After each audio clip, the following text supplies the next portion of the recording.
Episode title, Turtles and the Green Canoe, a boyhood adventure.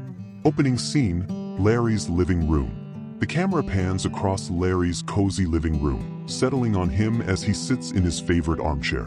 A warm glow from the fireplace lights up the room, and a large, framed photo of a serene lake hangs on the wall behind him. Larry, wearing a plaid shirt and jeans, leans forward with a twinkle in his eye, ready to share a cherished memory. Well, howdy there, folks. Larry here, ready to take y'all back to a time when life was as simple as a summer breeze. Now, when I was a young'un growing up on that old farm, I used to have myself a little green canoe. It wasn't much, a bit worn out and patched up here and there, but to me, it was the finest vessel that ever floated on water. There was a pond just a short walk from our farmhouse, nestled between tall oak trees and wildflowers that swayed in the wind. I'd take that green canoe out on the water, paddling around like I was the king of the world. But my favorite thing to do was turtle catching. See, those turtles were clever critters, and they sure knew how to make a boy work for his fun. One warm afternoon, I decided it was a perfect day for some turtle hunting. I grabbed my trusty net and a jar to keep the little fellas in, and off I went, barefoot and full of excitement. The pond was calm, the water like glass, reflecting the bright blue sky above. I pushed the canoe off the bank, and with a few strong strokes, I was gliding across the water. Now, you gotta understand, turtle catching ain't just about skill.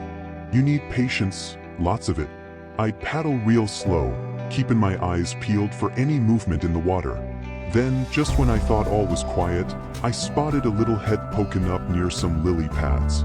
I carefully dipped my net in the water, steady as can be, and swoosh! I caught me a turtle. Oh, I was over the moon. I pulled that turtle up, his little legs wiggling in the air, and I couldn't help but laugh.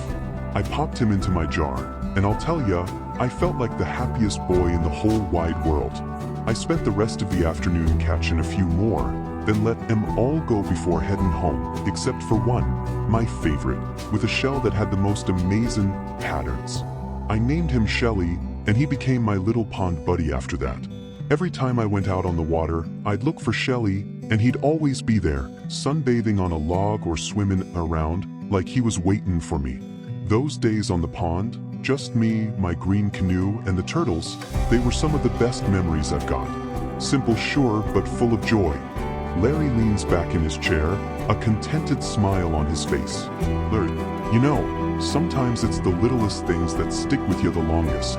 Those afternoons on the pond, they taught me a lot about enjoying the simple pleasures in life.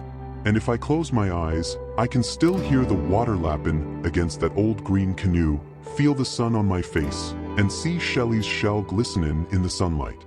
Thanks for letting me share that memory with y'all. I hope it brought a smile to your face, just like it does to mine. The screen fades to black as the sound of gentle water lapping and birds chirping softly plays in the background.